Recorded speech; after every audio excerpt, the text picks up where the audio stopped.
Welcome to Grand Prairie Update. I'm Terry Briggs. And I'm Don Johnson. Here's what's happening in your city. Motion carries 8-0. The Grand Prairie City Council has adopted new voting boundaries to settle a federal lawsuit. All 6 single-member districts are affected by the new boundaries, which are expected to give Hispanics a greater opportunity to be elected in Districts 3 and 5. The lawsuit claimed the old boundaries were illegal because they maintained the existing power structure despite the city's population being 43% Hispanic. City officials say the new lines are based on information that was not available the last time the map was drawn. As part of the settlement, the city will keep the current system that elects the council from 6 single-member districts and 2 at-large districts. The mayor will also continue to be elected citywide. It's been said that one person's trash is another one's treasure, and that is precisely the point of an art project commissioned by the city of Grand Prairie. Some of those hairs will be yellow. That's what creates the palomino. Palomino is basically red underneath. So I'm going to create a bit of a yellow hue. Award-winning Western artists Randy Metter and Julie Asher Lee were brought in to combine their talents to repair and repaint 2 fiberglass horses originally donated to the city before the Breeders' Cup World Championships of Thoroughbred Horse Racing that were hosted at Lone Star Park in Grand Prairie in 2004. The pieces had become dilapidated and were headed for the city's landfill for disposal until solid waste and recycling manager Patricia Redfern rescued them. When we learned that they were coming to the landfill anyway, we really got excited about this is something that we could really build some landscape around and really feature and recycle, reduce, reuse, recycle, and really make something beautiful out of something that was destined to be trashed.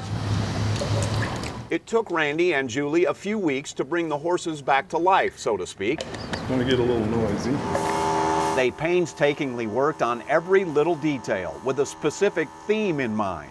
A Native American tradition called many hands, where members of a tribe place their handprints on their horses. There's a couple of reasons that Native Americans put hands on horses. One of them is a gathering of tribes, if you will, and we thought, well, that's a great theme to run with. Plus, if you've got many hands, then there's many folks in the tribe, if you will, and we can translate that to a city. It takes many hands to run a city. It takes many hands to build a city. It's I think, a pretty good picture.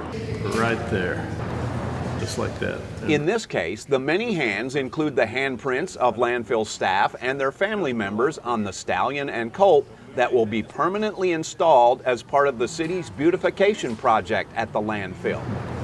There you go. Look at that. It takes many hands to make a city, and this is really our tribe, and so we get to put hands on the horse ourselves, and it'll be something symbolic for the people working at the landfill as well as the people that live in Grand Prairie. Just so proud to be a part of this project, and it's a part of the city's history, and it goes in right with the theme of the city, and I love the fact that they are wanting to do something with art for the whole city to enjoy. Somewhat poetic, because here are 2 pieces whose route and whose destination was the landfill as residents. Yet they were resurrected, they were pulled out, they were given another lease on life to be revived and almost become a symbol for what things can be in all of our lives. The horses are scheduled to start greeting customers at the landfill the first week of August. Grand Prairie is asking swimming pool owners to help fight the bite and prevent the West Nile virus. Officials report a jump in the number of pools that are stagnant and breeding mosquitoes. In some cases, the properties are vacant, like this house. But many pool owners are apparently not running the filter or doing regular maintenance. So city workers are spending time treating the foul water with larvicide to kill the mosquitoes. You think it's your property, but it affects everybody. It affects your neighbors because it's a bad site for your neighbors, and then it's a mosquito breeding ground. So this is a main problem of why we have mosquitoes, not with just the city, but just everywhere, is nasty poos like this. O'Neill says it's time for everyone to get their guard up, since the city has already trapped mosquitoes with West Nile. So here's what you can do to fight the bite. Drain pots, buckets, and patio furniture. If you own a swimming pool, run the filter and treat for algae. Wear insect repellent that contains DEET because it works the best against mosquitoes. Avoid going out at dusk or dawn when mosquitoes are feeding. And if you're outside during those hours, try to wear long sleeves and pants. For more information, go online at gptx.org/fightthebite. How are y'all doing today? I'm Officer Johnson with the Grand Prairie Police. Has anybody talked to y'all about our GPTV Programs? Serving the community took on a whole new meaning for several members of the Grand Prairie Police Department and its police academy. Here you go. Thank you.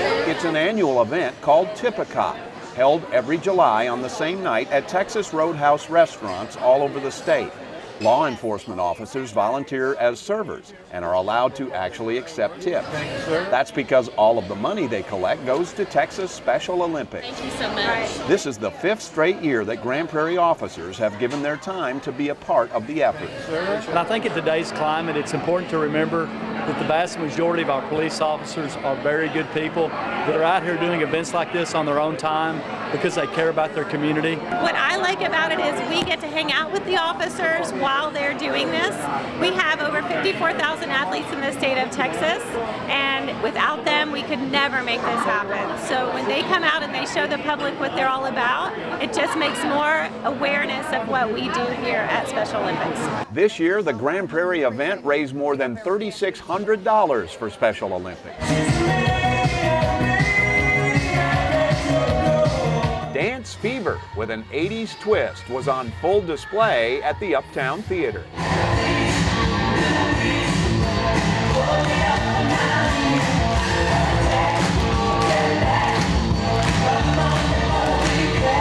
Kids from all 3 of Grand Prairie's recreation centers came together to perform for a very captive audience at the 4th annual Theater Dance Day.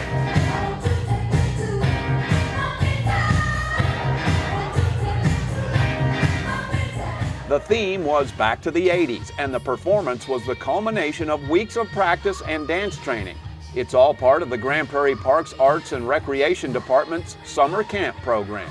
One thing we noticed about 4 years ago when we started was that the kids just love to dance. If they're waiting in line to go to the bus, if they're at the gym waiting to come upstairs to eat lunch, when they're just hanging out, all they want to do is dance. And so that's kind of the idea behind, well, if they want to dance, let's do a health and fitness initiative where they can dance. And for a lot of them, they enjoy participating and they enjoy coming on stage where, you know, real performers have actually been before.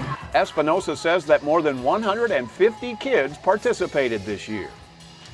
That's it for this edition of Grand Prairie Update. Hope you can join us next time.